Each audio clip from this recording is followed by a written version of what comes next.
Welcome, Highlander fans, to Blood of Kings, a Highlander podcast here on the Fandom Podcast Network. On the show, we cover everything from the Highlander universe.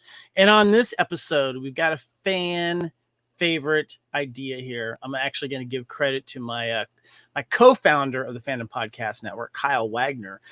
He was like, "Hey, you guys should talk about Ritchie Ryan, like some of his best episodes." I was like, "That's a good idea. I'll run it by Lee." So yeah, that's what we're talking about. This is episode 167 of Blood of Kings Highlander podcast. We are discussing Ritchie Ryan's best episodes. We'll do a little character retrospective as well. But I had to run this by my co-host, see if he was okay with it. Please welcome Lee Fillingsness. What's up, Lee?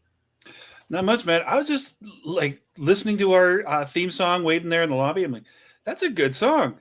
Got a little hint of Primus, a little hint of some Rob Zombie in there. Like I could rock out to that. Just so what you're saying is you could see Beavis and Butthead like just rocking out to that. Yeah, that'd be cool. So, dude, welcome back. It's been a while since we've done a show. Yeah, man. Kind of taken a little break, busy with other things, real life and stuff like that, Yeah, Mr. Happily Married over there. Yeah, definitely. So I know you've been busy. I've been busy. We'll get into that in a little bit, but we're talking Ritchie Ryan, man. We lost Stan beginning of 2020, unfortunately, and he is a fan favorite for obvious reasons. And we mourned his death in this show. And of course, when Stan Kirsch passed away, we did a tribute episode to him. But he's a fan favorite, and I thought it was time that maybe I listened to my co-founder Kyle and say, "That's a good idea. Why don't we talk about Ritchie?" Oh, man, it's weird when Kyle has a good idea. I mean, it's just like it doesn't happen that often. Like, it was 11 bajillion years ago. He's like, "Hey, let's have a Fandom podcast network," and now he's got another one. So like, he's 2 for 2. Yeah, that was funny. He's gonna send me a message when he edits this one. Yeah, I know, right? Yeah. Love you, but buddy. Hey, we're here and we're happy to celebrate Ritchie Ryan, and so we're going to talk about his episodes that he was kind of highlighted in, some more than others. And what we're going to do is after we kind of go through the main episodes that he's in and has a decent part in as well, but we're also going to choose our top 5 favorite Ritchie episodes, do a little character retrospective as well. So that's what we got in store for you.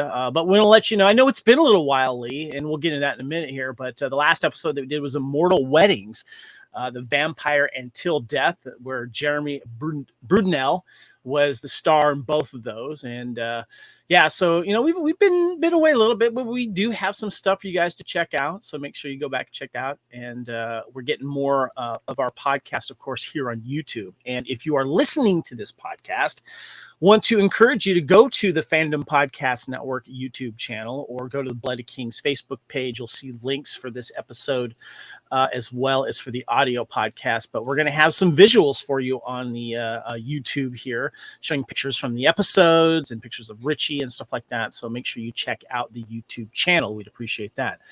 But it's been a while. We haven't been to Joe's.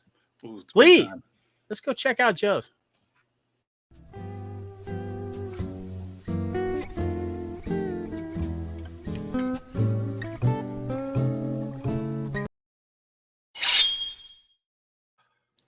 All right. Well, first, let's do a little catch up. Now, full disclosure, Highlander fans, Blood of Kings fans, we've been busy with other things. We've had lives and had to do a bunch of personal stuff too. And it's been kind of a Highlander lull as well of stuff to get excited about, Lee.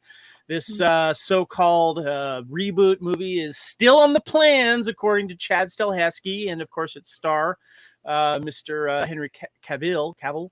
But it seems like it's still kind of being pushed back a little bit, stuff like that. So, we know we got, as of this recording too, the Peter Wingfield fan club is doing an online convention with Peter and a few guests on October 10th. Make sure you check that out. But Lee, we've been busy doing other stuff. What's been going on with you? Well, I recently became ordained as a Jedi so I could perform a friend of mine's wedding.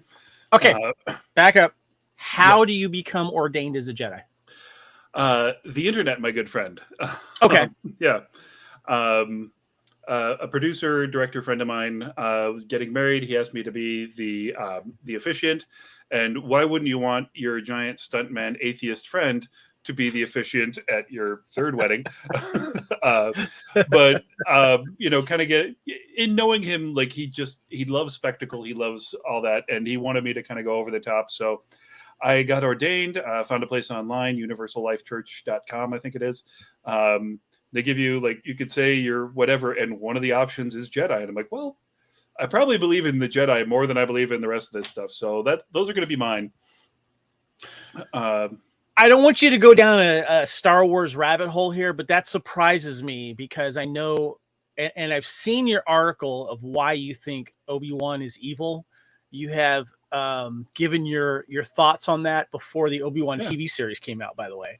Oh yeah. But so I thought you would have been Sith, ordained Sith. Oh no. I'm more of a Quinlan Voss, a Nice. Qui-Gon Jinn. Okay. Digging that. You must be mindful of the living force, my Padawan. Love Quinlan Voss. So is our friend Adam O'Brien of the Lethal Mullet podcast. I've been busy just doing some other podcast here on the network and getting some stuff done. But, my wife's going to be visiting from Australia. She's going to be out here soon. And then I'm going to be going back with her for almost a month there in Australia. So we're looking forward to that and seeing her family and friends as well. But, just other stuff's been coming up. But, we're not, even though our podcasts are a little few and far between as of lately, we're still around. When we feel excited about doing something, we're going to do it. Newsworthy. We'll make sure we stay on top of it, and we'll bring that to the table for our Highlander fans. But before, go ahead, Lee. Two other real quick things. I got to brag just a little bit. Please. Recently got certified by the Society of American Fight Directors in my fourth weapon now. Nice. Single sword. Most people would call it saber, but they've got their own nomenclature. And I did a film festival, 48-hour film festival. This is kind of a nationwide thing. You do it in various areas. The film that I did the stunts for is a runner-up, so we're going to the national. Nice. Where my stunts will be up against all other 50 states. And dude, congratulations. Yeah. So, and I got into this biz, a lot of reasons because of Highlander. So, even though we're not doing the podcasts, Highlander is still a big part of my life. Team Iron Pipe forever, yo. That's right, man. Yeah. Very, very cool. Congratulations, man. That's awesome. Tomorrow I'm going to my high school all-year reunion. It's a lot more schools are having these reunions where no matter what year you graduate, you show up for it. And ironically, I couldn't go to my last main reunion because guess where I was? I was in Scotland with my then fiance, checking out Scotland filming locations. That would have been my 30th anniversary, so I couldn't make it, and I don't regret that, by the way. But it'll be nice to go back, and they're going to celebrate people from all years, and so that's what I got coming up. So yeah, I hope mine does that because I graduated in '95. Guess what was going on during my 25th anniversary reunion? Yeah, COVID. Yeah. No, I hear you. God, were you tub thumping? Were you in '95? Were you what was coming out in '95 music wise? '95 was Green Day. Green Day? Was Dookie dropped in like '94, but Longview hit '95, and that was the song that you heard everywhere. And Offspring. You Want to Play was another big one. But that was the year I was working at the movie theater, so it was all soundtracks. So yes, the Mortal Kombat soundtrack was like that CD I had to replace 3 times because I just kept on overusing it. That was a good movie. I think we covered that. Did we cover that in Time? Yes, we did. Remember. Yeah. That was a good year for movies. So, but speaking of movies and speaking of Highlander filming locations, I got to give a shout out to someone here, and I'm going to add this to the video stream here. See that handsome man there, Lee? You may not know who that is. Fans that are listening or watching may not know who this man is, but you should. That is Dean Mackey. And forgive me if I'm mispronouncing his first name, but it goes by Dene. And he is full on Scottish. And he has been releasing these videos, and I've been sharing them on Blood Kings, and he's been sharing them on Blood Kings. He is a huge Highlander fan, and he has been doing these wonderful Highlander 1986 filming location videos. And he goes to these locations, and he's got this great camera set up with a drone, and he's able to get these beautiful 360 shots of where he's at. Now, as I mentioned, Aaron and I did our own trip through Scotland back in 2018 and did our own tour, our own little fun videos that were lasted maybe about a minute or two. But now Dean goes full bore on this. I think the first 2 videos he's released are about 45 to an hour long, and he does a great job of interlinking the actual locations that he's at with the scenes from the film, and also video scenes from the film with some music. Really great production value. This guy has done a lot of traveling. I'm assuming. Please check him out on YouTube. He is on YouTube at Mackie Outdoors. And also, I've been posting his stuff on Bloody Kings. And he had a first video called All Scottish Highlander Locations, an in-depth adventure into. And then he released a second video to All Scottish Highlander Locations Part 2. And of course, he goes to all of the main locations. And Lee, I highly recommend that you check this guy out. I highly recommend that this guy cosplays as Oliver Queen, because, I mean, look at him. He looks just like Stephen Amell. Good looking dude, definitely. Yeah. And I hit him up. I'm hoping to maybe get him on in a future episode of Bloody Kings and talk about his experience doing these videos, how he does them. But also, I want to learn more about his Highlander fandom, because you can tell when you watch these videos, he does a great job of kind of throwing questions out there and kind of breaking down certain scenes.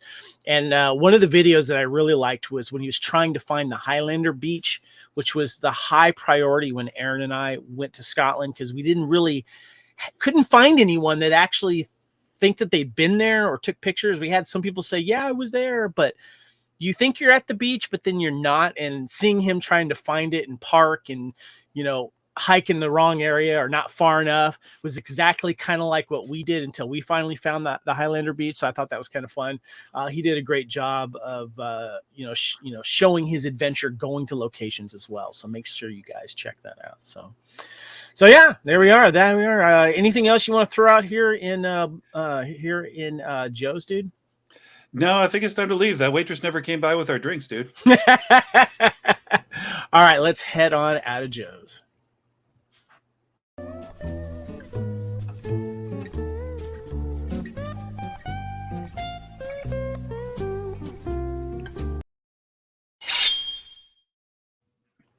All right, so we're talking about Ritchie, dude. Mm-hmm. And I know Ritchie has also been a big fan of yours. Let's go ahead and add him to the screen here. There's Ritchie. Stan Kirsch is Ritchie there. One of the things that you always said, if I remember correctly, is you felt that Ritchie was a stand-in for us as fans, living in what it would be like living in the immortal world. And then, as we know, eventually becoming immortal. Yeah. And I think it was one of the reasons, like, his character is probably one of the reasons why the show lasted. He's a pretty darn good actor, and you can see him getting better. But with Connor, we just get this, in the first movie, we get this fantastic silhouette. This person that we couldn't possibly truly understand. We kind of get like little glimpses of his life throughout, the 4.5-5 centuries he's alive, but it's not done in a way that makes it make true sense to mortals. Ritchie's there to he's our proxy. He's there to ask us the questions. He's there to, point out how weird some of this stuff is. And then when he becomes immortal, he has to learn all this stuff. We've got Connor learning in isolation. It's just him and his woman and this weird old Spaniard that has a Scottish accent, even though he's originally from Egypt. There's a lot of stuff going on with this, but Ritchie, and Stan Kirsch, I really think made this show work. And as much as, you know, a lot of it was he sets up what Duncan has to do later, he made it more realistic, for lack of a better term. And like I said, you watch him, he's making acting choices, he's having fun with it, he's leaning into the character, you know, going as much into all of this as he can. And as an actor, I can appreciate it. That's an excellent point. I wanted to bring up this picture real quick here, Lee. Do you want to know how I got these scars? He looks like the Joker, man. Come on. I know, right?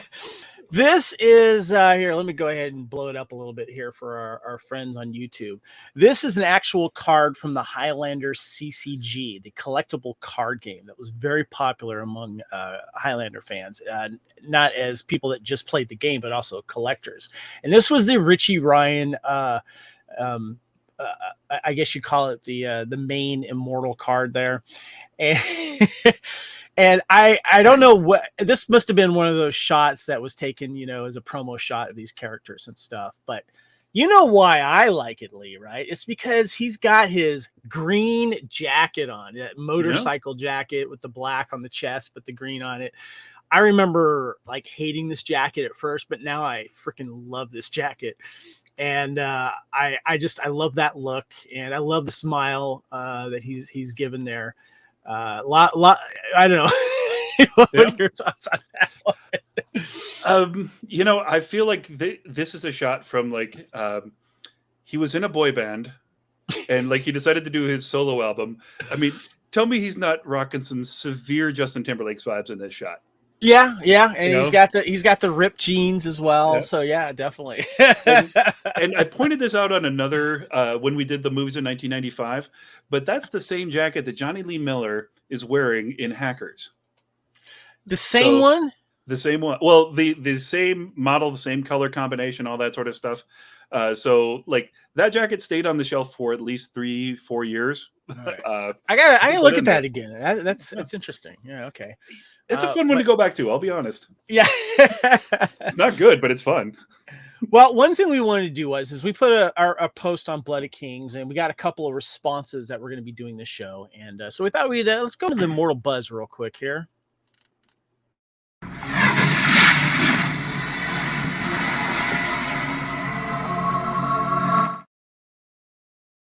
So we got a couple of responses of us doing the Ritchie Ryan, our you know, his best episodes and his character profile here.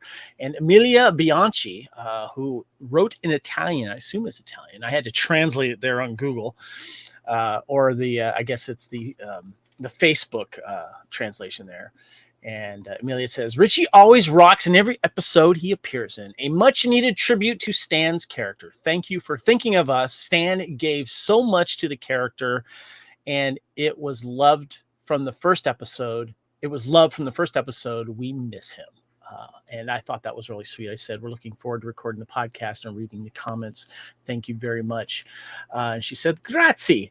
I thought that was a great point, Lee, of how many people... and there's a Ritchie Ryan Facebook group as well. How many people adore this character and how much he did give to it. Yeah. Well, makes everybody else relatable. Yeah. You know? Yeah. Good point. Our friend Anna DeLuca, she came in strong here. I love this. She says, my 5 favorite episodes with Ritchie are Eye for an Eye, because it's the episode in which Ritchie just became immortal. He still has yet to get used to the idea and understand the negative sides of immortality, and therefore in front of the choice to kill Annie is forced to reflect on this and then grow. Prodigal Son, because it's the return of Ritchie after some episode in which we miss him episodes. Duncan had sent him away in the episode Under Color of Authority, another episode that I love with Ritchie, but which is not among my favorites because in my opinion the ending is too harsh. Duncan is too severe in sending him away for no good reason. Interesting point. He's like, get out. Get out, dude.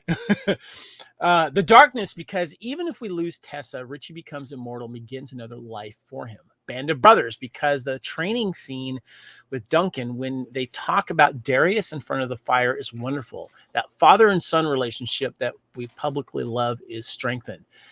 Then there are episodes like the Ransom of Richard Renstone. That is very funny. The one in which he finds the killer of Tessa, and in which he killed Christoph, but you only asked for 5. And I thanked Anna. Great insights and thoughts. Really appreciate that. So those are the main comments that we got there. Any thoughts on those there, Lee? I gotta agree with it. I'll reserve my comment about Color of Authority for our later discussion. But yes, I see the point. So gotcha. All right. Well, let's get into the main show here.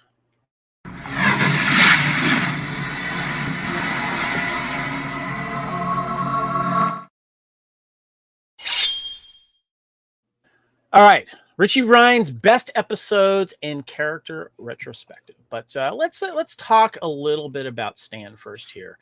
We miss Stan. We miss him dearly, and got a chance to briefly meet him at the Highlander Worldwide Convention in LA back in 2017. Norman, our original co-host for this, he and I had a booth there, and we didn't have time to interview him at the time, but we did have time to get a quick picture and say hi, and he was very sweet. And I know he was getting ready to have some surgery too, but he did come. It was great to see him there. And did you ever get a chance to meet him at all? I didn't. I had intended to go to that conference, but had a little medical diagnosis that I needed to deal with. Kept me from flying. Health first, man. Health first. Yeah. Yep. I'm somehow making those choices now when I didn't in my 20s. So I guess maybe I'm a grown up. Who knows? Yeah. Yes, you are. Yes, you are.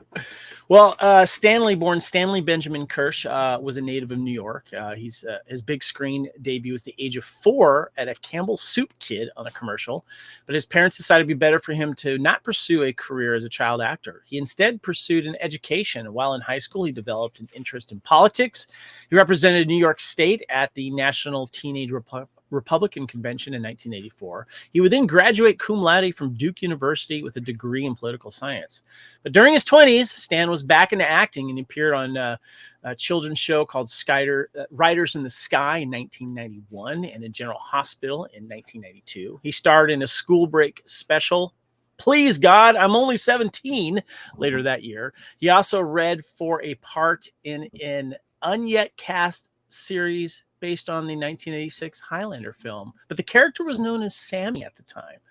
But he's done some other stuff as well. He was in JAG, First Monday, Beyond Belief, Fact or Fiction, Invincibility, and Family Law. But I gotta tell you, Lee, the thing that I know him most is playing the younger guy that Monica dates in Friends. Do you remember this episode? I have seen 2 episodes of Friends ever, so I do not remember this. So you are not a Friends guy. Okay, fine. I am, however, a JAG guy, and I do remember that episode well. I remember being like, cool, that's Ritchie. Played a Navy SEAL, as I remembered. Yeah.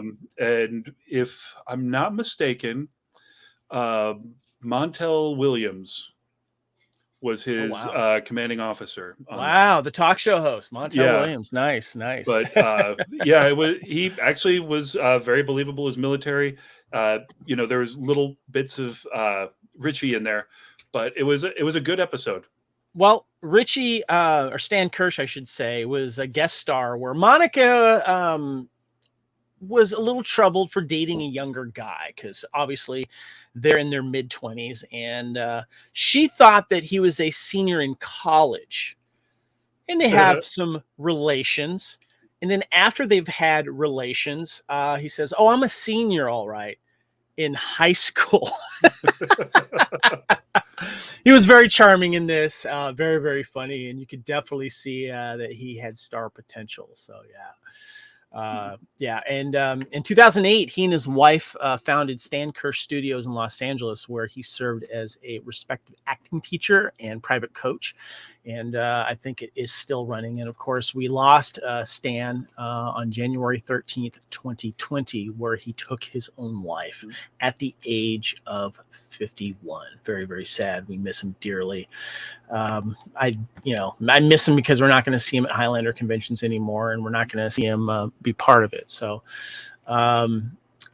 same. I watched from really like the the third or fourth episode as they came out, and he's this goofy kid that, as a goofy kid, that's who I related to. Yeah, definitely. Well, what we're going to do, we're going to take a quick break, and then when we come back, we're going to get into the meat of the show and discuss the episodes that he's highlighted in, and then we're eventually going to pick our favorites. So we're going to go ahead and we'll be right back.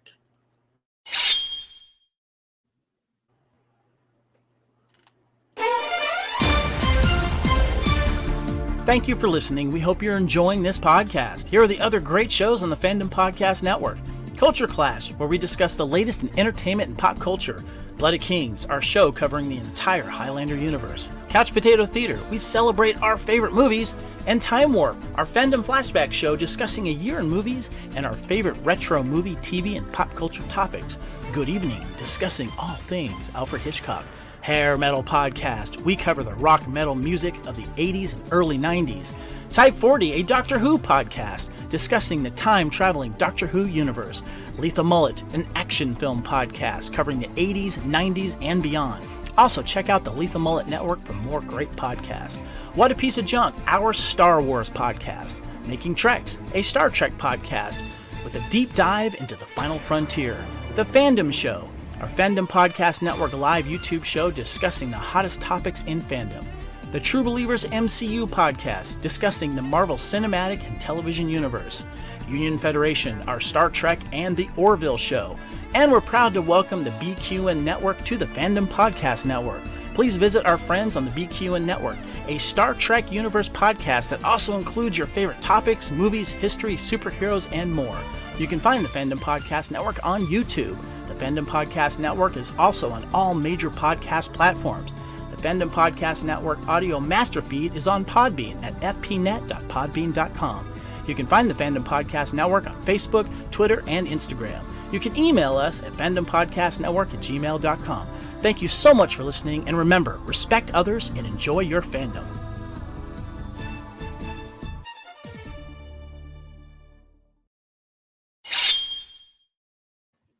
All right, welcome back to Blooded Kings Highlander Podcast, episode 167. We are discussing Ritchie Ryan's best episodes. So, one thing I did want to talk about before we get to the episodes is a little backstory on Ritchie Ryan himself. You know, we pretty much learn everything about him, but we did want to remind people. And this is some personal history that we get off of Highlander Fandom Wiki here. A foster child, Ritchie grew up with no knowledge of his parents. He was raised by his foster mother, Emily Ryan, until the age of 4. Ritchie was effectively orphaned when he went on an outing to Ritchie's favorite candy store. Emily suddenly began complaining of dizzy spells and collapsed on the floor, dying before the boy's eyes. Ritchie spent his 5th year in the orphanage and would spend the rest of his childhood in foster care. He quickly came to despise authority and soon found himself on the wrong side of the law, becoming a thief and a burglar. He joined a close-knit circle of friends, including Angie Burke and Gary Correll, and dated several young ladies, including Nikki and Donna. He's kind of a ladies' man there, Lee. You got to get around, right? So. And then, of course, that gets us into the encounter with McLeod and working at the antique shop. He had some career changes too, got into motorcycles and, selling cars and, and then he lived in Paris for a while and he came back and then he became immortal and then he died too soon. So one time he couldn't believe he was at a circus. Yeah, I know, right? the best. I can't believe I'm at a circus. Why? Regarding his backstory, real quick, was there anything that you wanted to point out before we get into the episodes here? I think it really did set up the idea of the foundling, because we don't have that as much in the original movie. Good point.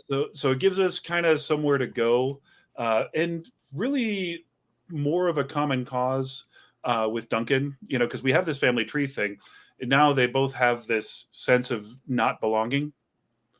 That I think is, really kind of cool. It's not just like, hey, we both kind of get this weird feeling when other people like us are around. It's like, hey, I know what it's like to not have this family structure anymore. And I think that's probably why Duncan brought him in. That's a good point. Yeah, well said. Definitely the foundling thing is something that we get to experience. And as you said, live through his eyes and, live vicariously through him and how we would handle the situation being, introduced into this new world of secret immortals that been battling for a very long time, kicking each other's heads. So yeah, well, let's go ahead and let's get into the first episode here that we're going to discuss. All right. Road Not Taken, Season 1, Episode 3. A friend of Ritchie's dies suddenly after being captured during a diamond heist. The police believe it to be a drug overdose, but Ritchie insists his friend would have never done the drugs. Duncan believes it has to be the work of a potion developed by Kim Sun, an immortal he once knew. So, early on here, Episode 3, why do you like this as a good Ritchie episode or a contender? Really, because both him and Duncan kind of end up in the same place at the end, but it shows that Ritchie knows how to get a result. He's not just the sidekick. He's not just saying, "Oh, I don't think we should do that, Rick." Like he's really involved in it, and he has his own motivation. He's not there just to serve Duncan's plot. He's sticking up for somebody who's gone. He's not even just trying to get revenge. He's trying to save this guy's reputation, which I think shows a nobility that we don't necessarily get from that first episode where he's like, breaking in. He's like, I'll make a deal. Like, hey, I'm not going to tell anybody about the Knights of the Round Table. You don't tell them that I was breaking into your shop. I think this gives Ritchie a little bit more animus. And in a lot of these later episodes that we have selected, he's just kind of there until Duncan takes over, which happens in this, but really from start to finish, Ritchie is on a mission and he gets all the way there and Duncan has to step in. Like there's no more that Ritchie could have done. And getting Ritchie backstory is important in this one as well. And having him, get a good chunk of an episode this early in the first season is important too, to learn more about him and what makes him tick as well. So yeah, good point. All right, the next episode, I put this one in. This is Freefall. After a naive immortal leaps to her death from a skyscraper, she seeks out McCloud as her mentor. But this innocent student, played by Joan Jett, of course, Martine, I think that's her name. Student, she may not be what she seems. Of course, we find this out. Now, I threw this one in here. I know this wasn't on your list, Lee, but I really like the moments of Joan Jett's character, Martine, basically manipulating everyone, including poor young Ritchie here. But Ritchie's got some moments in the shop and with her. You don't really, until you see the twist later on, you think that there's, they're kind of striking up a friendship a little bit, and there's some really good moments with Ritchie just being Ritchie and, not sitting on the sidelines all the time when we find out, what she's really trying to do and manipulate Duncan McCloud and all that kind of stuff. And of course we get to see his jacket as well. Your thoughts on Freefall? Well, we got to point out those high-waisted jeans Duncan's wearing. Like, can we? Yeah, buddy. I'm tired of the plumber crack everywhere I go. Like, let's bring back the high-waisted jeans. Just make it happen. No, I actually did like this one too. It's in my top 10, not necessarily my top 5, but you do get a sense. And as a kid, watching this, it's like I didn't recognize it, but like watching this again as a grown-up, like you get a girl that lets you do stuff. You will defend them. You will, believe them. You will do whatever it is that they tell you to. And he was very true. And you kind of see the downside of it. Yeah. I just, there were some moments with him in this that I know this probably falls on a lot of people's worst episodes. And I'm a staunch defender of this episode. I love it for so many reasons. And not just because it's got, one of my favorite rock stars of all time, Joan Jett, but the fact that this was the first episode actually filmed, if you think about it as well in the production. It didn't air until I think it was episode 5, if I remember, if I said that right. I think that for a pretty good first episode to kind of, realizing you're not going to get Connor McCloud yet because he's a little late, I thought this was really good. And seeing, Stan Kirsch just come in and boom, kill it as Ritchie. I thought was pretty impressive. So, and I've also got to give it to Joan Jett. She had 3 sword fights in this show for not being a performer of that type. Speaking as somebody certified in multiple weapons, like they hung that. I'm a fan of this show. I have Devereaux's sword. I searched. Devereaux got the shaft. I would have loved to have learned more about him. He got the shaft, man. No, he got the edge. True. Yes, it's true. Yeah. All right. Next episode we've got here. Eye of the Beholder, Season 1, Episode 19. Gabriel Patone, an immortal fashion designer, kills one of his models after she finds a stash of stolen artifacts in his apartment.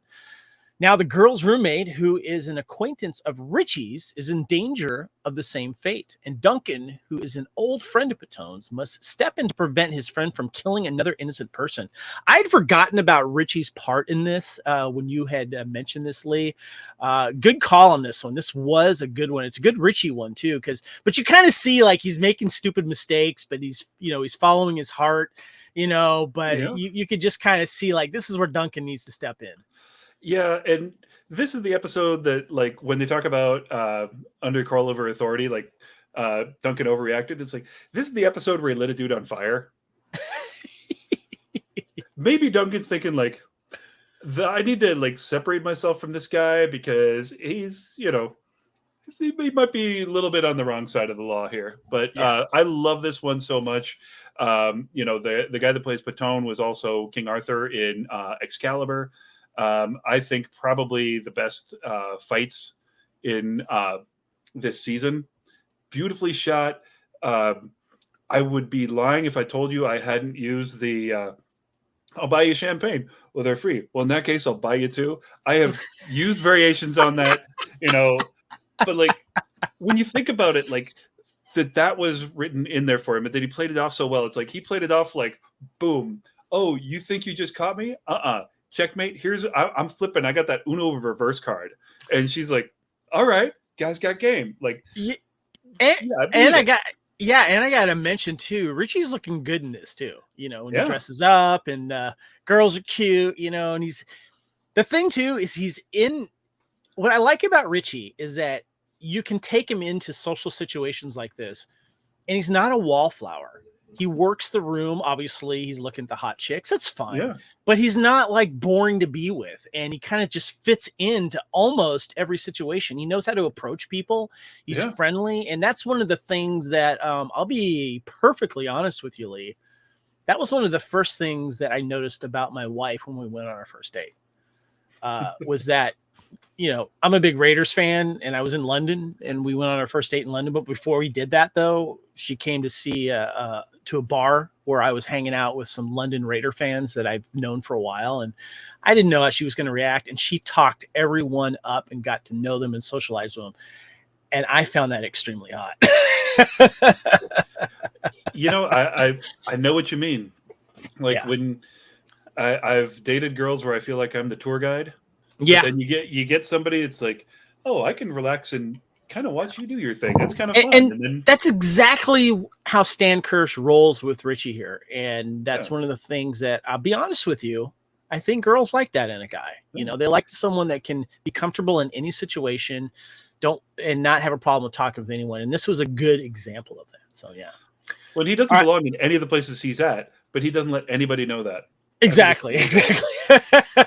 All right, the next one we've got here, Lee, is Studies in Light, Season 2, Episode 2.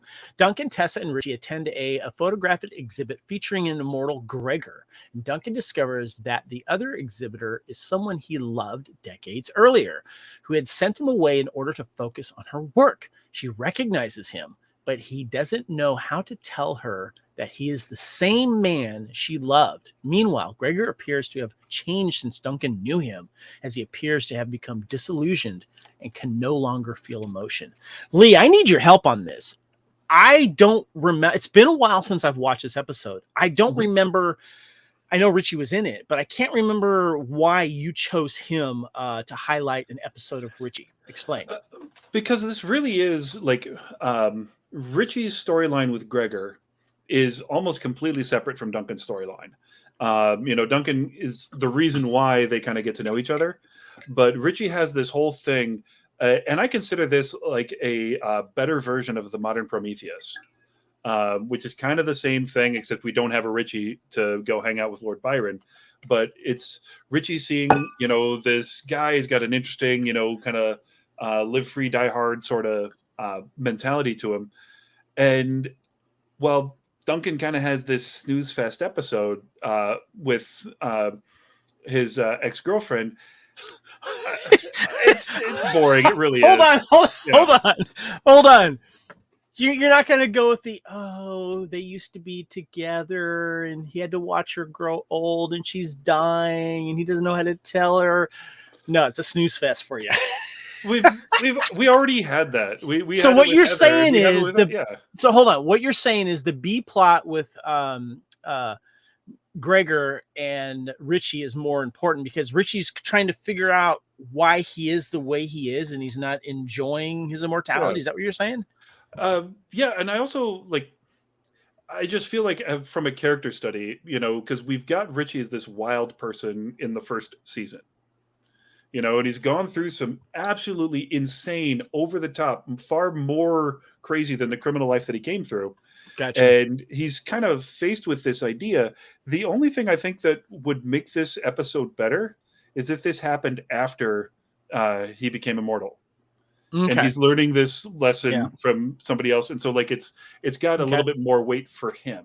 All right, and then he could have had that fight against Gregor, and like he does with Annie, chooses whether or not to kill at the end. Well, speaking of Annie, I don't remember if this was on your list or not, but it was definitely on mine. An Eye for an Eye, Season 2, Episode 5. When Ritchie interferes with immortal Annie Devlin and her IRA gang, she vows revenge. Meanwhile, Duncan starts teaching Ritchie. In a flashback, Duncan rescues Annie from a massacre, but refuses to help her crusade.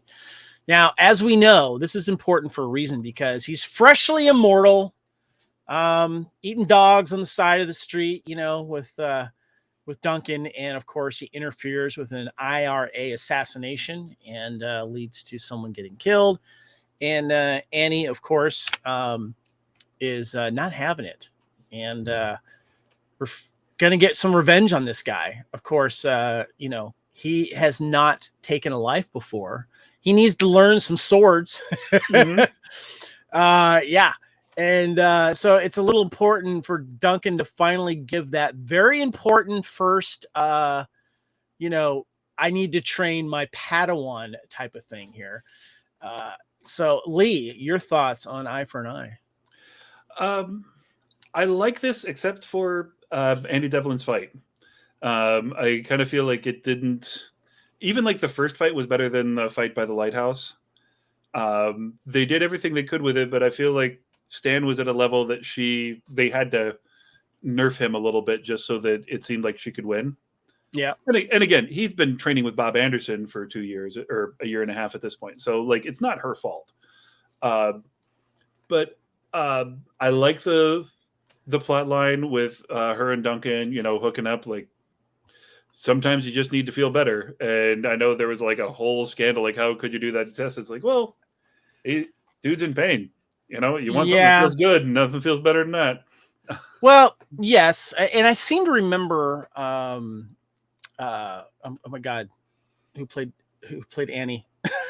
I kept on saying Stevie Nicks, but it's not Stevie Nicks. The other Mrs. Crockett, right? Oh my God, I can't believe I am blanking on this here. Right now, Andy Sloan is screaming into Sheena Easton. Sheena Easton, yes. Okay, yeah. Sorry, see, we're a little rusty doing Bloody Kings here, and I've crushed on Sheena Easton for many, many, many, many years. But apparently not recently, though. What's that? Apparently not recently. We forgot her name. No, apparently not recently. Yeah. So, but big fan of her. Yes, of course. It's not always about the sword play in this. Well, I mean, my co-host is a sword dude, so yeah, it is about it. So, but I think the dilemma that he has of not wanting to take her head, when he had the chance, and letting her live. This would be one of the immortals I wish they would have kind of revisited. And of course, in the tradition of Highlander, bringing in rock stars and to play parts. And of course, make sure you go back in the Bloody Kings archives. Lee and I did an episode of all the musicians and rock stars that have starred or guest starred in Highlander. Make sure you check that out. But twice. What's that? I'm sorry. That's the episode we had to do twice. Yes, that's right. I forgot about that. Yes. But yeah, so it's one of those. It's his first fight as an immortal, so it's crucial, it's important, and we need to bring that up. And great film there at the Lighthouse. Got to visit with Andy Sloan, of course, the Highlander location master, when I went to visit and did his Seacouver tour. Very, very cool. So make sure you guys hit him up when he starts doing those again. So it also introduced something special. What's that? Ritchie's sword. Thank you. Talk about that briefly. You must. I'm a huge nerd. This is the official Ritchie Ryan sword. It's a special edition. I don't know if you can't read the blade on there, but it's got a quote. Just going to read it here for you. "It was a fight. I won. What did you honestly expect me to do? Let him kill me?" But this was the sword collection. It's number 514 out of 3,500. Hold up the hilt a little bit, because that thing is special. That is really, really cool. Now, this is a clamshell hilt. Now, you see how they're different sized? Yes. That's because this is a right-handed sword, so I need extra room for my knuckles on my right side, but not so much my fingertip on the left side. Question for you. Did you question that sword style to be given or bequeathed from Duncan to Ritchie? A bit. These are good cutters. Not necessarily the one that I would use to take somebody's head off with, but I don't have a rapier at hand. But this is a significantly thicker blade than your typical rapier. Gotcha. And on the show, they made it even thicker. So this does have enough heft and enough kind of width. It's more of a pokey, not a slicey. Well, it's a slicer, not a chopper. Gotcha. Okay. Original rapiers around this time period were cut and thrust swords. Okay. Later, very rapiers cool. Like we see with Duende, that one would never cut anyone's head off. Nice piece. Thank you.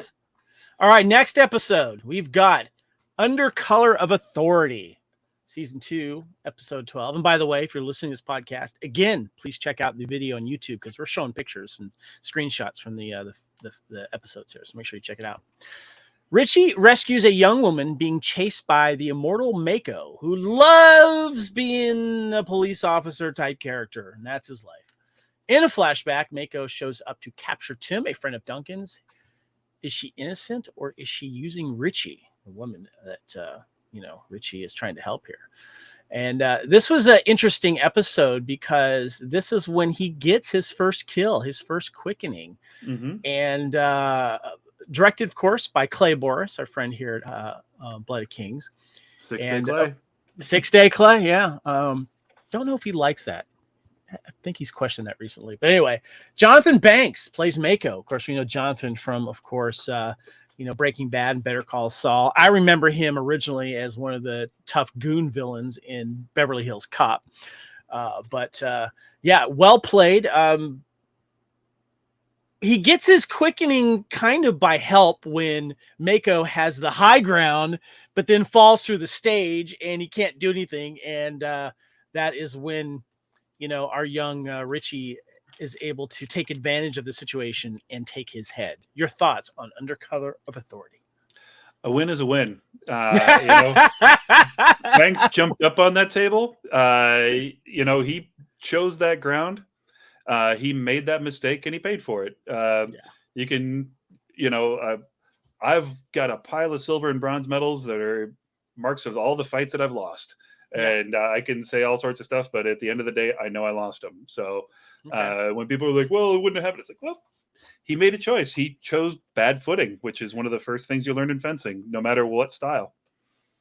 going up against someone like Mako, who is basically a career lawman through all of his years of being immortal, I thought was an interesting character, especially an interesting character for Stan Hirsch's character, Ritchie, to kill, since he's always been an anti-authority guy anyway. So, you know, there's a little connective tissue there, which I kind of like. So, yeah.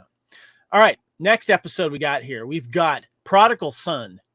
Season 2, episode 20. Someone is following Ritchie, killing mortals, and making it look like Ritchie did it. So he goes to Duncan in Paris for help. Now, this wasn't on your list, and you gave a reason why it wasn't on your list. It's on my list for a particular reason. What's with this episode? You said it was more of a Duncan episode, but why was this not originally on your list?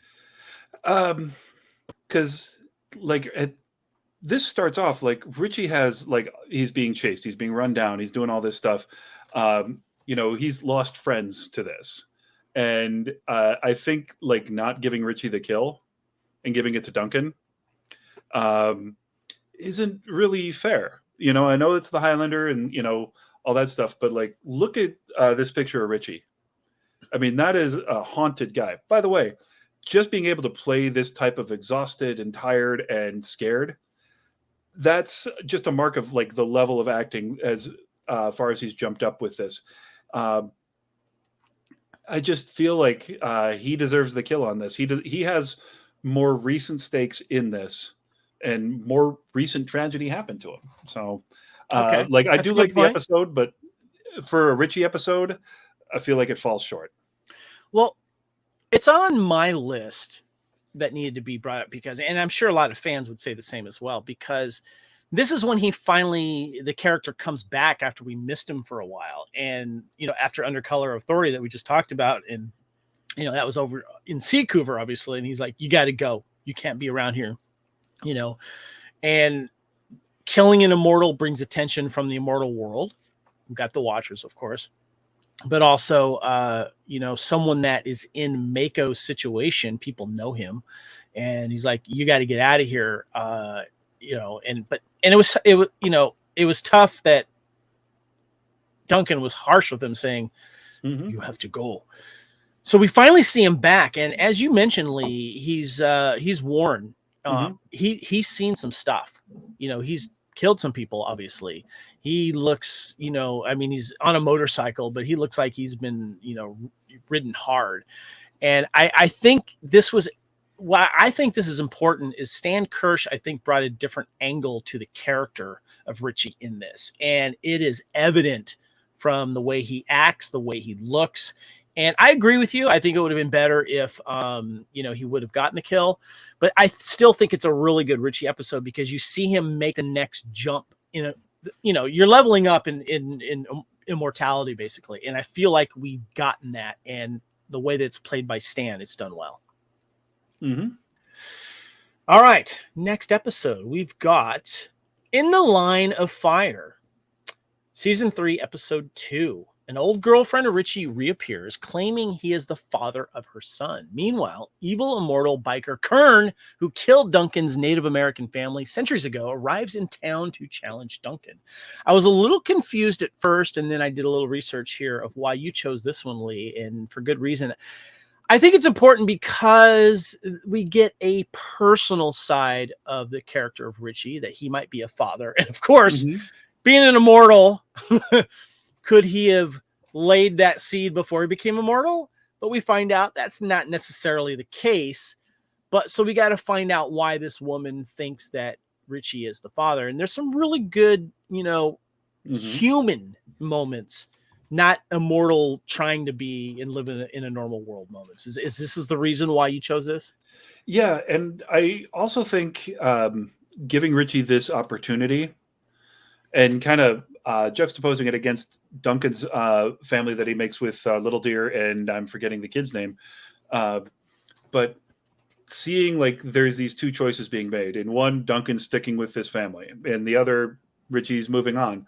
You know, and saying, hey, I know it's not mine, you know, I'll help, you know, all that stuff. But, like, he's ready to make these choices. And, like, that's what he thinks the grown-up thing is to do.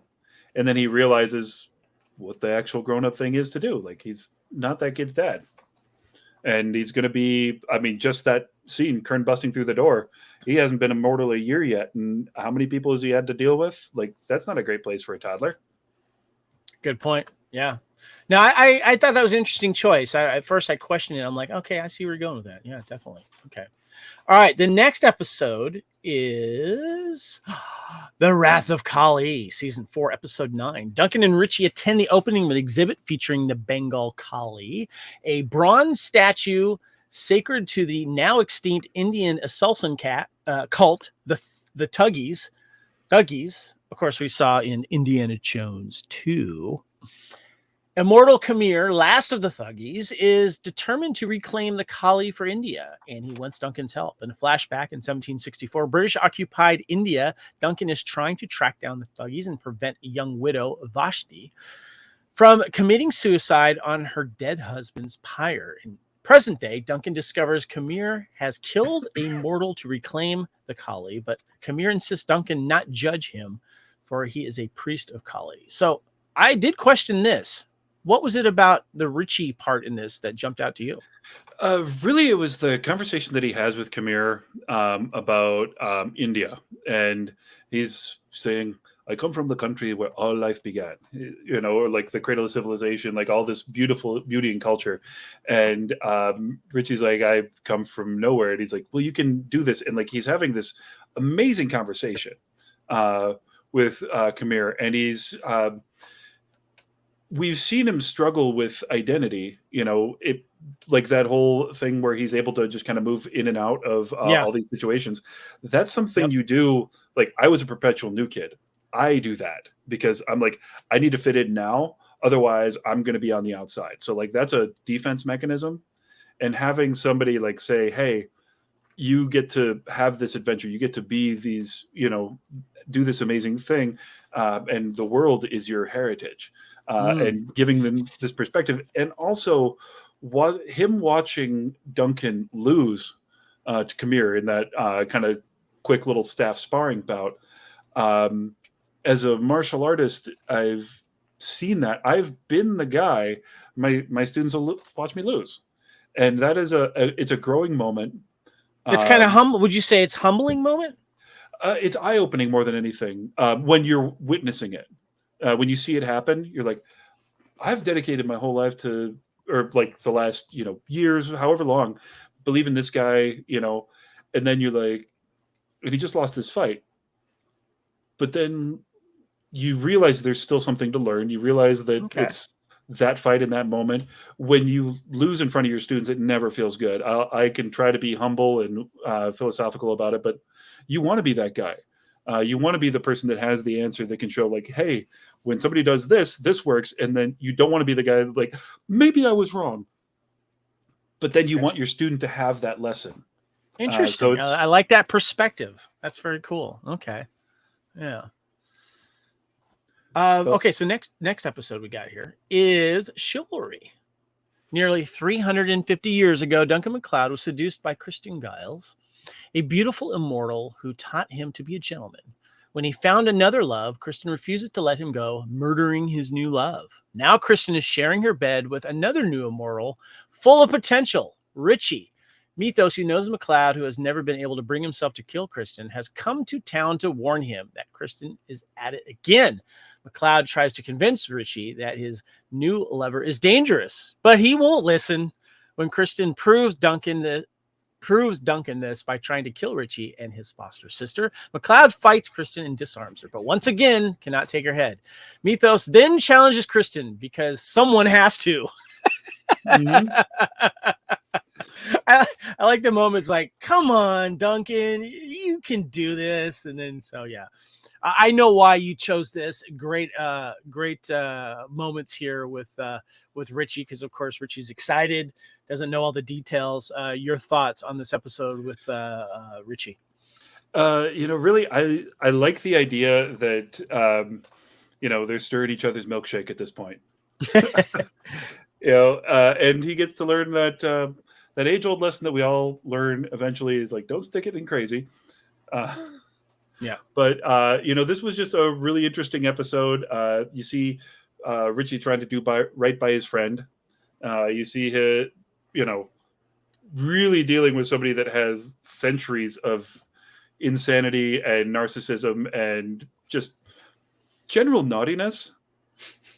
And Yeah. you kind of see him realize Duncan is right, like legitimately at this point. Like it's not just the usual like, I know what I'm doing. It's like, oh crap, I was wrong. Yeah. So and good fight with Duncan and Mythos. I always love those two. Yeah, definitely. And when you see Ritchie in this situation, you're like, oh, come on, dude. But then you still want to watch it. It's kind of like, like a train wreck's happening, So yeah. Mm-hmm. That's a good point. Okay. Next episode we've got here. Things get a little dark. Something Wicked, season 4, episode 13. Duncan's immortal friend Jim Koltak has killed one too many evil immortals and has become victim to a dark quickening. Duncan is forced to take his friend's head and succumbs to the dark quickening himself. After being stopped from taking Ritchie's head by Joe Dawson, he boards a cargo ship headed for France. All right. This is when stuff gets really dark. And when we kind of see a little foreshadowing here, Lee, this I can see why this is a good Ritchie episode, because we almost lost him. Mm-hmm. And I mean, this kind of plays off of something that we got earlier with was it Shadows, where Duncan is having the visions. Like, you could have taken my head. Like, suddenly he's like, Ritchie's realizing more and more about his friend and truly accepting, this whole there can be only one thing. Is it because there can be only one? Is that why? It's as good a reason as any.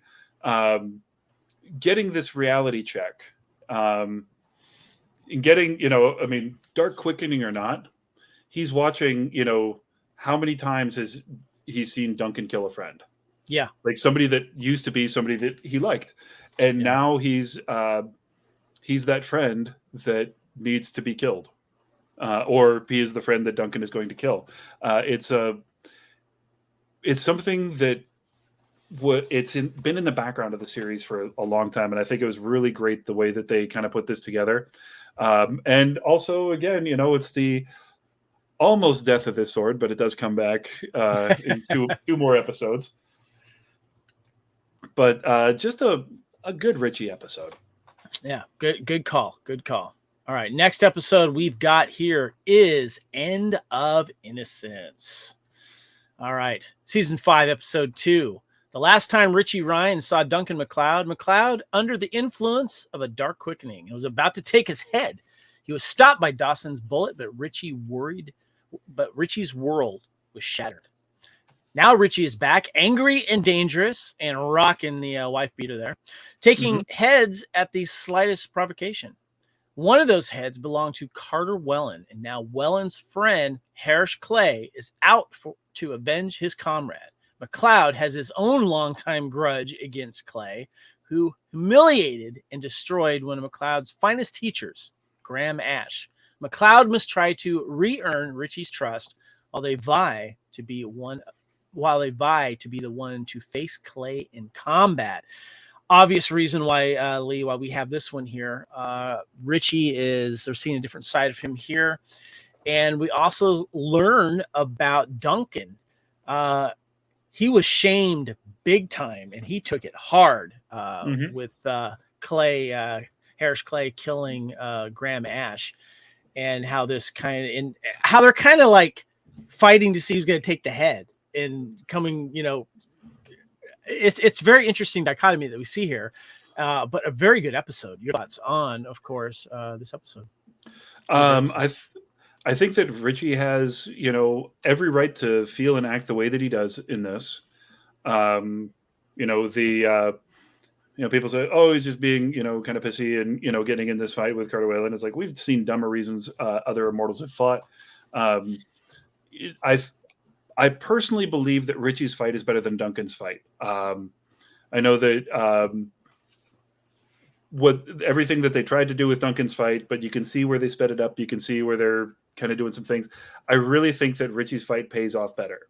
I think it's probably one of the best fights he has in the series. Is it because of the emotional part behind it with we got basically an angsty Ritchie here, but there's a little more to it.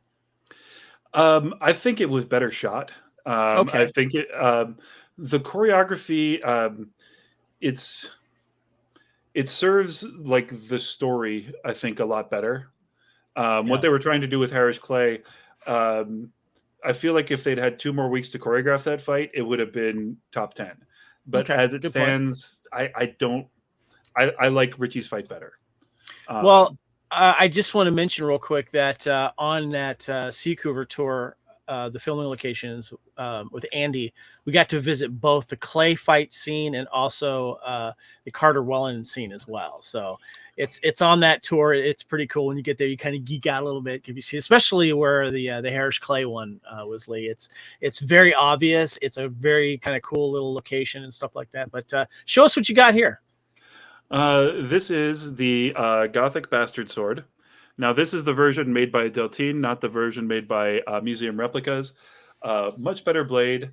This is the sword, or the historical sword that Ritchie's is based on. Just one of my favorite swords that I own. I spent way too much on it. Which sword are you referring to that he uses? Which episode? This is the one that he gets in that episode. Okay, this is Graham Ash's sword. Okay. The original is in the Tower Armory, or was in the Tower Armory in London at the time. Now it's at the Armory in Leeds. Just a beautiful piece. It's also the inspiration for Glamdring from The Lord of the Rings. Oh, you yeah. Kind of see the similarities, the half-tiered pommel, kind of this flared endpoint with the fluting, just like Glamdring had. Very long sword, as you can see here. Keeps going and going and going and going. Yeah.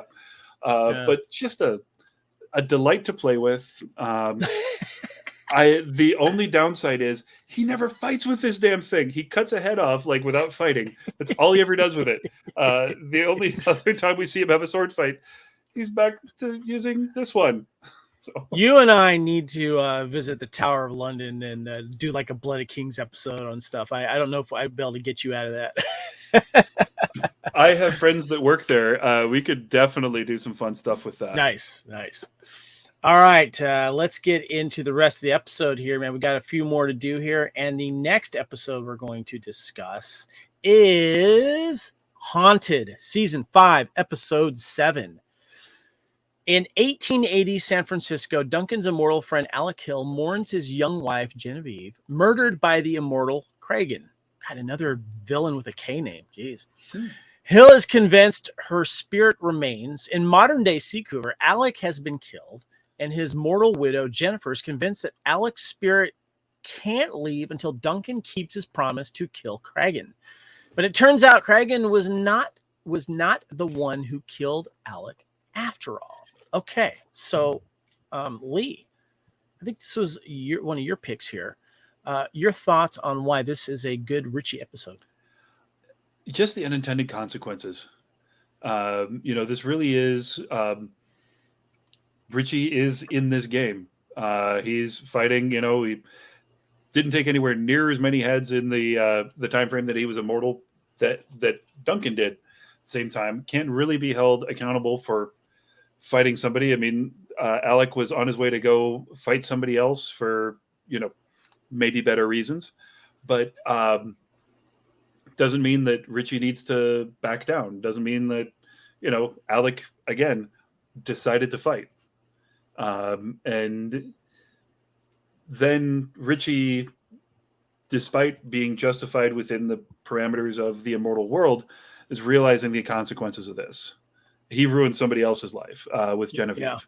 Yeah. And I think that also pays off later with leader of the pack, realizing there is a human cost every time I take a life that we just don't even see. And I think this is a really good way to show that. And not having an easy ending was a really good choice on this one. That's a good point. Good choice. Okay. Just on a side note, Richie's looking kind of good, you know, in his little t-shirts and stuff, and he's kind Yeah. of bulked up a little bit. I love He's that. been doing those tricep extensions, yo. Yeah, Stan Kirsch is working out here. I love this, and he's looking good, holding the sword, and looking angry and determined, and having to deal with the burden of the immoral side of one's life. So yeah, definitely. So yeah, there you go. Okay, next episode here. Now, we know this isn't everyone's favorite episode, but we have to mention it. And this is The Ransom of Richard Redstone, Season 5, Episode 14. Ritchie, posing in as an American millionaire, winds up kidnapped by a charming French girl who needs 2 million francs to save the family chateau. Desperate to save the family chateau, Marina kidnaps him in order to get the ransom for the money to help pay off the loan. Unfortunately, she kidnaps Ritchie Ryan, who is all flash and borrowed clothes. Okay. Lee, I'm going to put this question out to you. Why do you think I chose to add this into this show, even though we know that when it comes to least favorite Highlander episodes overall, this is at the bottom of the list? But why did I put it out there? Because you're a weird dude. No. No. Yes, it's true. I want you to see if you can read my mind, why I decided to include it. Because part of it takes place in the 70s and you remember the 70s? No. It's the only 70s flashback we get in the entire series. You've talked about that before. Okay, good point, but no. Yeah. No. Is it that it's a just a fun James Bond sort of episode? Yes. And this really gives Stan Kirsch to play. This is a comedy episode, obviously. And it's fun when we get those with Duncan and the rest of the cast members. But he really gets to eat in this one, meaning he really gets to chew up his scenes. He looks good, and the girl, Marina, is cute in this as well. And they have the Bond music kind of going on at times. And if you're a fan of Stan Kirsch and Ritchie Ryan, I think that this episode is watchable for that reason. You're not watching this to extend anything in the Highlander universe here. You're not learning anything really out of anyone in the main Highlander cast. But sometimes you just got to kind of sit back and enjoy another side of a character. And Stan Kirsch looking good in this as well. And I'll agree. Like, this is a good Stan Kirsch performance. I just don't like the episode, so it didn't make my list. Gotcha. I understand. I see where you're coming from. All right, we have one more episode to bring up here. I was a little surprised you brought this up, and I'll explain why. That episode is Duende, Season 5, Episode 15. Spanish swordplay, like Spanish dancing, is equal parts passion, skill, and strict discipline. The immortal Octavio Consone is a master at both. An arrogant Spaniard who 150 years ago taught MacLeod the sword art called the Mysterious Circle. Consone vied with Duncan MacLeod for the hand of a beautiful woman, with tragic results. Now MacLeod must protect a flamenco artist and her daughter from Consone's revenge. All right, Lee, I'll be honest with you. Like, why did he choose this one? Did he just want to talk about Duende and the awesome sword fight again? Did he just want to talk about that, these two characters, fighting again? Because it's one of the most beloved top 5 episodes of Highlander all time. So then I watched the episode. Mm-hmm. And I see why you chose this as being a good Ritchie episode. He has a couple of crucial moments when it comes to the family and trying to find information, but I think it all pays off at the very end episode when he's like, Duncan, I'm understanding. Mm-hmm. Duende, and they share a drink together. Yeah. Elaborate, please.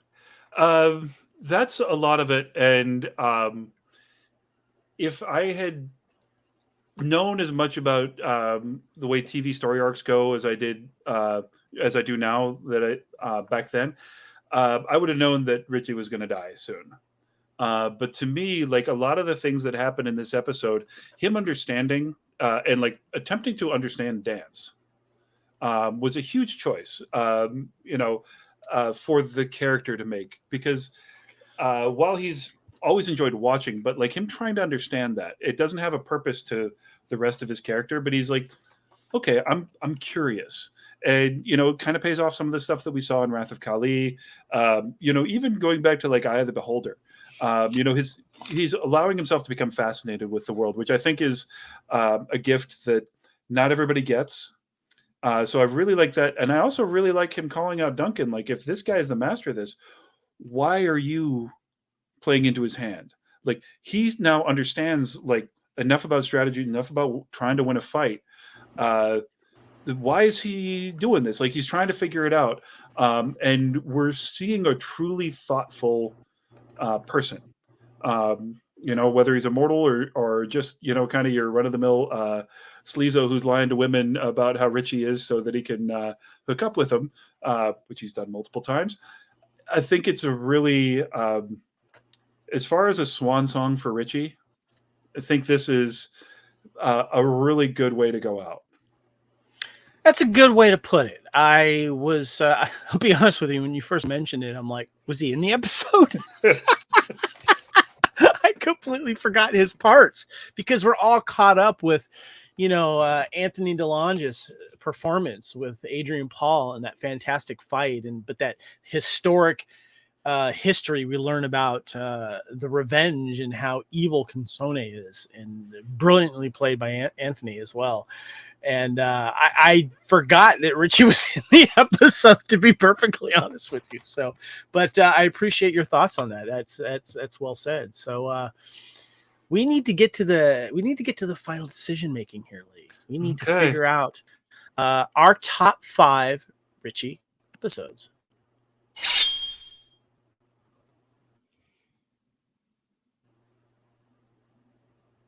All right, that was a transition of a katana blade. I don't know if we heard that or not. I heard it, so I thought maybe I died. So yeah, there. Okay, so first of all, I have an honorable mention. I'm just going to throw it out right now, and that is Free Fall. Free Fall is my honorable mention for obvious reasons. I liked that. That was basically his first episode filming, and the scenes between him and Joan Jett were great. Do you have an honorable mention before we get into our top 5? I'm gonna put Haunted in there. Haunted, huh? Okay. Yeah. I like it. I don't think it's top 5 choice, but it's definitely up there. Okay, great. All right. Let's get into our top 5. I'm going to start with my 5 here. Mine is Eye of the Beholder. For the reasons that we discussed, I thought that was a good choice that you reminded us of how good that episode is. I for a season 1 episode 2, I think it's pretty good at 5. So what about you? What is your number 5? Chivalry. Chivalry. I went over the reasons why I like it. It's another one where I feel like he should have gotten the kill, or at least a fight, and maybe Mythos steps in. But really just a good character study, and I just like the idea. Like I said, oh man, I'm stirring your milkshake. I hate that. So. All right, my number 4 is Prodigal Son. Reasons is that he's obviously been worn down a little bit in the immortal world. He's seen some action, and we get to see Ritchie back after almost getting killed with the influence of the Dark Duncan situation going on there.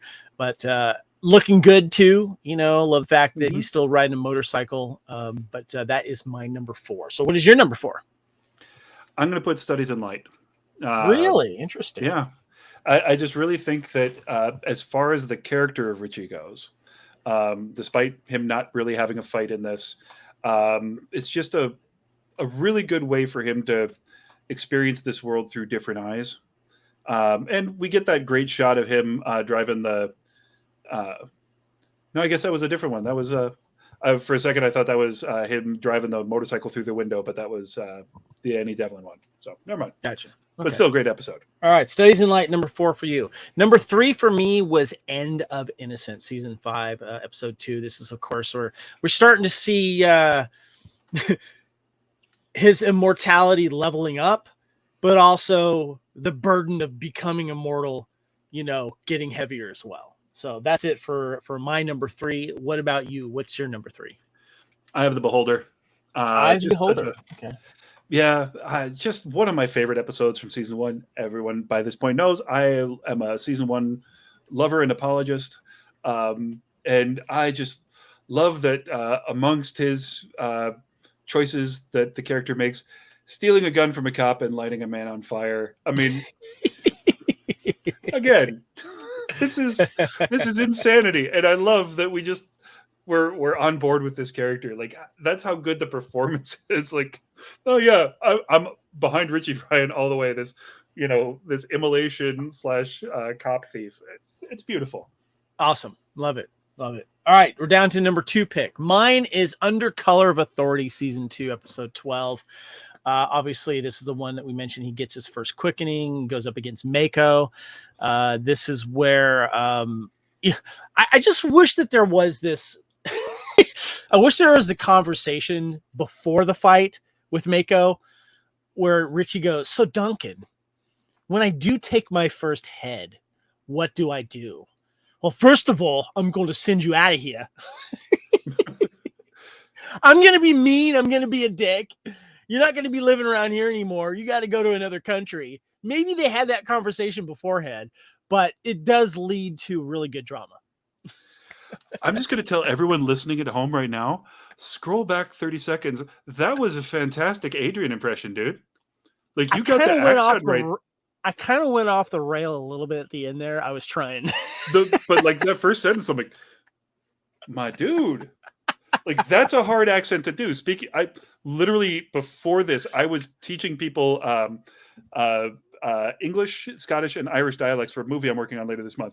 Like, straight up, Adrian's accent is one I can't do. So props to my man, Kevin the Raider Nerd Reitzel, because that was AKA Spartan _ Phoenix. Like, follow my man. He's got a career in acting ahead of him. Okay, I'm not going to do that for the rest of the episode because I'm going to mess it up. Then my plan worked. Number 2 for you. Road Not Taken, brother. I just love getting, like I said, like, it's one of the reasons why it's top of my list is it's Ritchie fully realized he gets there at the same time as Duncan. We see him as a capable person, just not as capable of a sword fighter yet. And I think, again, season 1, destined to win, Sunteko, like, so many things about this episode. I love it. It's one of the reasons why we did that little series is, like, I'm a fan. Obviously, we have a podcast, but I'm a fan of that particular episode. So that's why. Oh, I like that. Road Not Taken. Good character moments there for him. So definitely.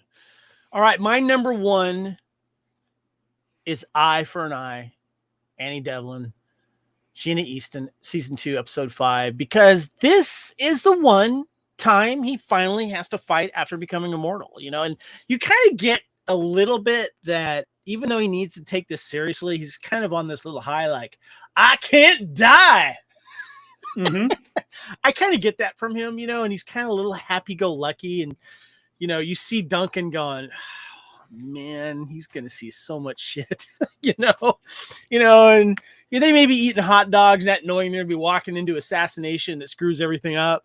But yes, this is obviously, and this is a scene I have up here on this, the famous fight scene, not fight scene, but training sequence that Duncan has to do with Ritchie here, that we see a lot during the opening credit scenes as well, because it's iconic. They're doing these things. And what was the first sword experience, right? Yes, that's right.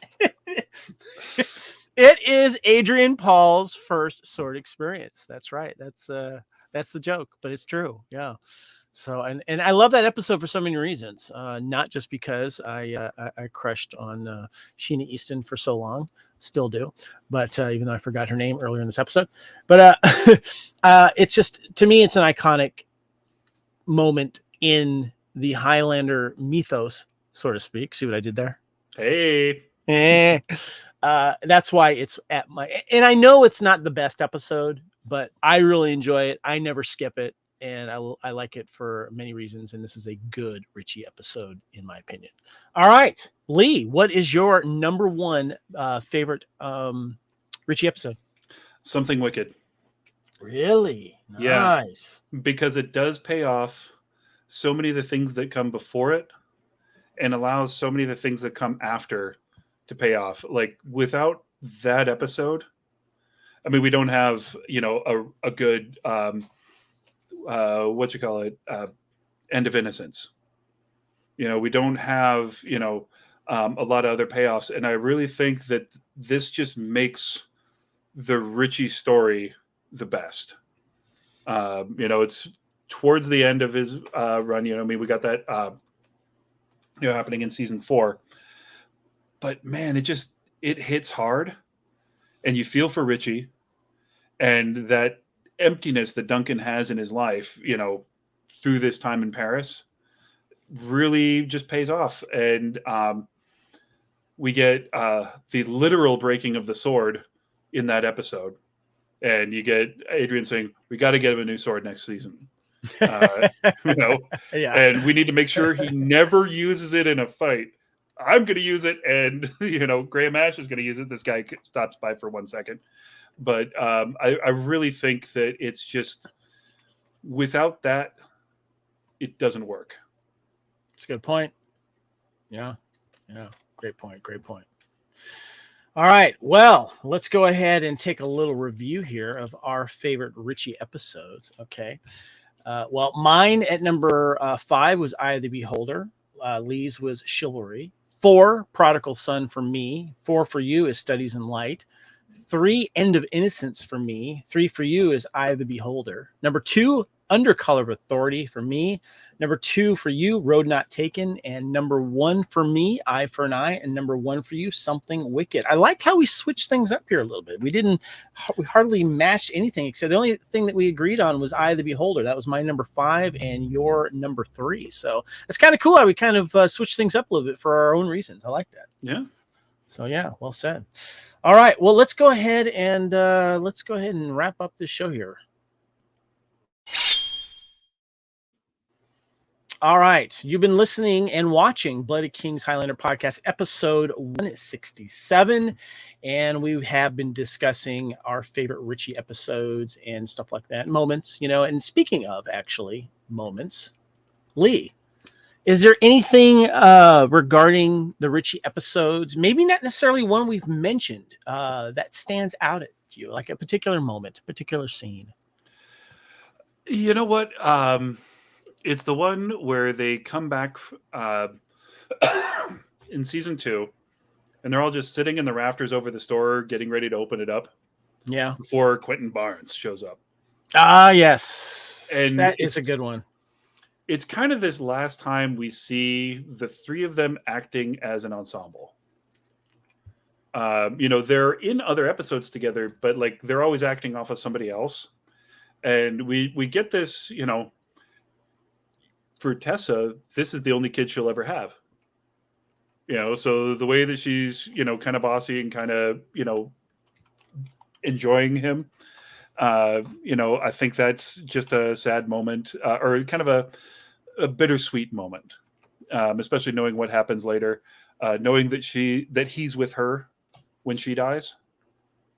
It's just a great moment. And of course, you got to go with them laughing on the bridge. Yeah. That's classic. How about you, man? I've mentioned several of the things that I like here, but you know what I kind of miss? I miss the scenes with Ritchie and Amanda together, and they're kind of like little corpse back and forth, and Ritchie kind of seeing this stuff happen with Amanda and Duncan, and I don't know if he's learning anything on how to deal with possible future immortal relationships, because that would have been nice for Ritchie. I bring that up because it makes me ask the question. I would like to have seen Ritchie be involved with a female immortal on a regular basis, because we always felt that Amanda was able to, put Duncan in his place, yet also create trouble for him. But I would have loved to have seen Ritchie have that type of back and forth with an older woman who's been an immortal for maybe not necessarily hundreds of years, but maybe 30 years, maybe 50 years, just something to have a little more experience. But the moments with those three together were some of my favorites. And not any particular one, but I mentioned that because it does bring up that what I wish I could have seen with Ritchie's character, even though we did get quite a bit. I don't know. What do you think? Yeah. I agree. My new headcanon is that he stirred that milkshake too. But also, it just occurred to me, after, Something Wicked, what if he hooked up with Felice Martin again? Yes, if she learned from her mistake. Why would she need to learn from her mistake? He could still be she could still be crazy, dressed all, punk and everything. And he could be like, yeah, I'm in a bad mood. We've all had. So wait, are we talking like season 4 Ritchie meeting up with Felice Martin again? Okay. Yeah. Okay. Like just some. And he'll be grumpy. She'll be grumpy. They'll be want to have grumpy sex, and she'll be like, no. Yeah. Dirty immortal grumpy sex. Exactly. That's a good point. All right, guys. Let's go ahead and let's close this out. All right. You are listening and watching here on YouTube, Blood of Kings, Highlander podcast here on the Fandom Podcast Network. And make sure you subscribe to the Fandom Podcast Network YouTube channel and join us there. And you'll get notifications of not only when Blood of Kings pops up there, but our other great shows on the network as well. And our master feed for our audio podcast is fpnet.podbean.com. You can also go to podbean.com and just click the little button at the top and you'll find the Blood of Kings. Click on that link and you'll see the direct audio links there if you just want to listen to Blood of Kings, which, we don't blame you. Blood of Kings can be found on Twitter and Instagram. Make sure you check us out. And as mentioned too, please, if you are not already a member, please join our Blood of Kings, a Highlander fandom Facebook group. Lee, we've got a lot of people coming on there nowadays, and we love any new Highlander fans. And we're seeing a lot of crossover, a lot of fans coming from other groups as well.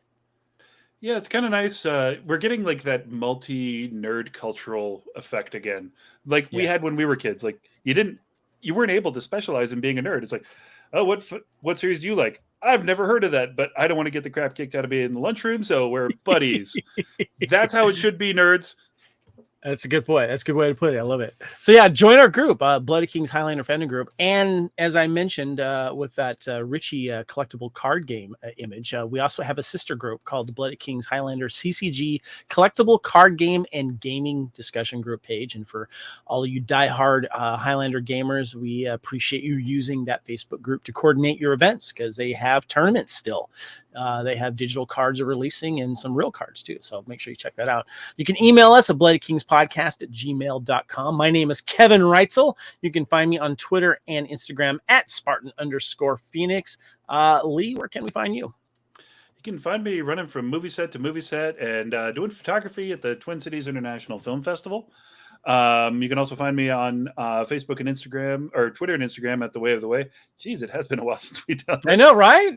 And you can catch me all the time on Blood of the Kings. The Blood of... Jeez, man. Rusty. Yeah. But, yeah. And, feel free to reach out, say hi. We can debate all sorts of fun stuff about Highlander. Yes. Can't say when the next episode's going to be, but we're looking into a few things and we will be back. I promise. We're going to be busy too. Just a heads up though, as I mentioned in November of 2022 coming up here, I'm going to be in Australia. So I'll be a little busy then, but I will be taking my Highlander fandom with me as always. Of course, my wife, Erin, is also a huge fan of the original film. Of course, you guys should know that by now, listening to me go on about it for years and years.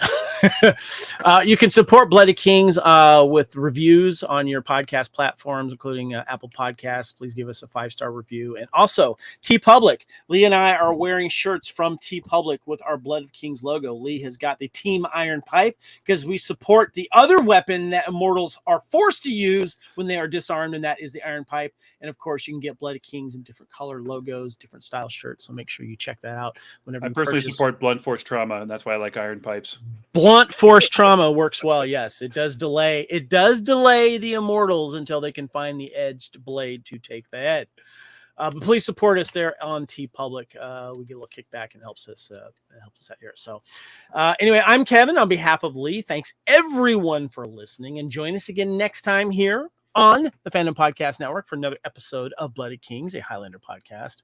That sensation you are feeling is the quickening. We are one. We are immortals.